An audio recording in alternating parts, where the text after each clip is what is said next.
Parler pour parler, c'est pire que parler pour ne rien dire. Alors je tente de dire et tout ça sans vous faire rire. Il était 7h15 et j'étais dans le train.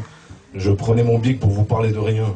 Direction Gare de Lyon, j'étais seul dans mon coin et les gares s'enchaînaient comme les wagons d'un train. Tous ces gens montaient sans même se regarder, un rituel bien rodé pour tous ces habitués. Car voyager sans parler quand on va travailler, ça vous évite de penser quand vous êtes mal réveillé. Je prends mon sac, en sort une feuille de papier, un stylo à la main, je me laisse gamberger. Un nouvel arrêt dans une gare mal éclairée et les portes se referment sur ce train bondé. Installez-vous, je vous en prie, moi je me décale par ici et écoutez ceci, je vous conte une tranche de vie. Et je lui dis, j'ai fait le rêve qu'un jour. Mais là, la personne se lève et court. Désolé, je suis à la bourre et pour l'histoire, un de ces jours. La porte se referme sur ce drôle d'inconnu, alors je tourne la tête comme si je ne l'avais pas vu.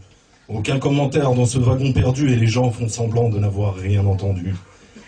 J'arrive Gare de Lyon et c'est une vraie fourmilière. Tous les gens s'y déplacent à la vitesse de la lumière. J'aimerais me speeder pour pouvoir le faire, mais bon, je suis bien mieux à marcher comme un vieux pépère. 1 heure d'avance, j'avais vraiment tout mon temps. Je m'installe à un café pour savourer ce moment. Et comme d'habitude, je ne perds pas un instant, je ressors mon stylo quand arrive un vagabond. Dis-moi, t'as pas une pièce, faut que je me rince les dents, et si ça te dérange pas, j'aimerais faire ça maintenant. Je suis désolé mon pote, j'ai tout donné, j'ai plus d'argent, mais bon, vas-y, tu me déranges pas, tu peux squatter un instant. Et je lui dis, j'ai fait le rêve qu'un jour. Mais là, le clochard se lève et court, désolé, je suis à la bourre et pour l'histoire, un de ces jours. La porte se referme sur ce drôle d'inconnu, alors je tourne la tête comme si je ne l'avais pas vu. Aucun commentaire dans ce café perdu et les gens font semblant de n'avoir rien entendu. 8h25, ça commence à se préciser. Mon sang ne fait qu'un tour, va falloir me speeder. Mon bus va arriver, faut surtout pas le louper.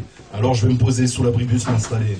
Et finalement, je me rends compte que je me suis complètement planté. Et qu'à l'heure où je vous parle, le RERB s'est sauvé.